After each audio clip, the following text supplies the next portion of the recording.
Picture this. It's 1666. London is one of the biggest, most bustling cities on the planet.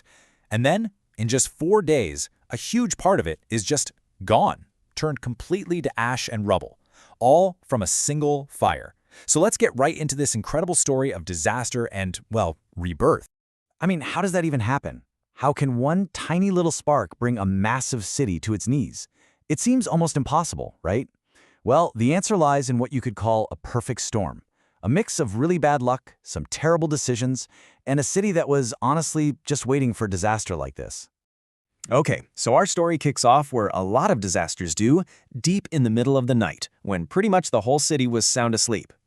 And it is just wild how fast everything went sideways.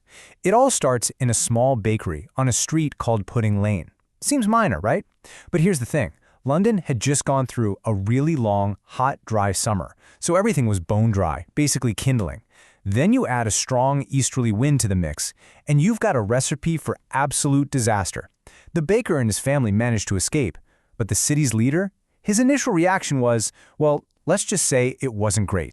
Yeah, that was the reported reaction from the Lord Mayor Thomas Bloodworth. He gets woken up, takes one look at the fire, and just dismisses it.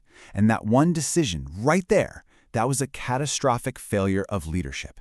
It happened at the worst possible moment and gave the fire the precious time it needed to morph from a small problem into a full-blown, unstoppable monster. Okay, so the mayor's blunder was huge, for sure. But it wasn't the only reason this fire got so out of control.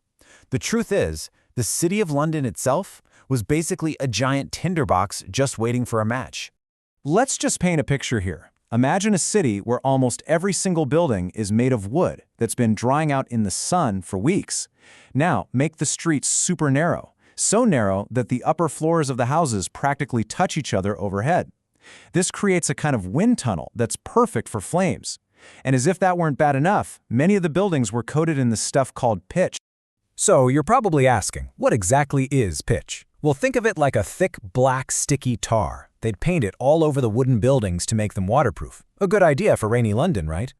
The massive problem, though, is that it's also super flammable. So you don't just have wooden houses. You have wooden houses literally painted in something that acts like gasoline as soon as the fire gets to it. All right, so you've got a city that's basically designed to burn and a fire that's raging completely out of control. So how on earth did they even try to fight it? The short answer, not very effectively. You have to remember, we're not talking about modern fire departments with trucks and giant hoses. Their tools were incredibly basic. They had lines of people passing leather buckets of water from the river. They had these huge hooks on long poles to literally try and tear buildings down. And they had these things called fire squirts, which were basically just big metal water pistols. Against an inferno of this size, those tools were pretty much useless. The only thing that really had a chance of working was a strategy called creating a fire break. The idea is simple.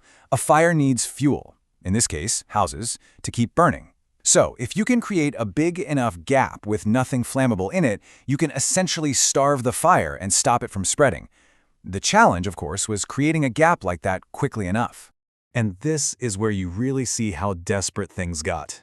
After wasting all that crucial time at the start, the authorities finally turned to a really extreme measure: gunpowder. I'm not kidding. They started packing buildings in the fire's path with barrels of gunpowder and just blowing them up, creating massive fire breaks by demolishing entire city blocks. It was pure chaos, but at that point, it was the only thing that had a chance of working.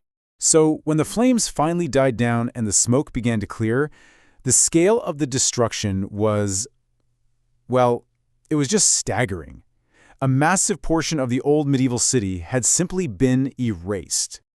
A lot of what we know about the human side of this comes from the diary of a man named Samuel Pepys. He gives us this incredible, street-level view. He wrote about the sheer panic, and this one really haunting image of pigeons falling out of the sky with their wings burned. It just gives you such a vivid sense of the horror. On a lighter note, he also famously ran into his garden to bury his prized possessions, which included his expensive cheese and wine. Now, you'd think a giant stone building like the old St. Paul's Cathedral would be safe, right? A lot of people did. They rushed to store their most valuable things inside its walls, but they were tragically wrong. See, the cathedral was under repair, so it was surrounded by wooden scaffolding. that scaffolding caught fire, and the heat got so intense that the cathedral's massive lead roof melted. It literally melted and flowed down the streets in streams of molten metal. The numbers behind this are just mind-boggling. When they finally took stock of the damage, they found that 13,200 houses were just gone. And it wasn't just houses. 87 parish churches, the very heart of so many neighborhoods, were also completely destroyed. And all of this destruction, it happened over 4 straight days. 4 days of this relentless, terrifying inferno tearing through the city. And of course, the human toll was just devastating. Tens of thousands of people lost absolutely everything they owned. They became refugees overnight, forced to set up makeshift camps in the fields surrounding London, just watching their city burn. But, out of all that ash and ruin came something else. A chance to start over, to not just rebuild London, but to build it back in a smarter and much, much safer way.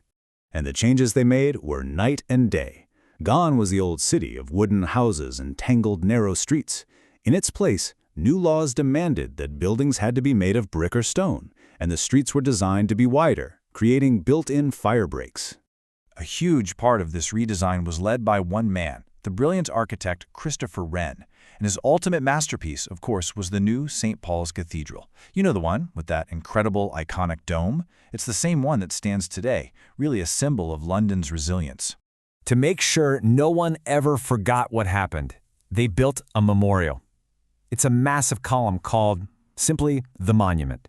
And it's a very specific height, 202 feet tall. And here's a really cool little fact for you. Why 202 feet?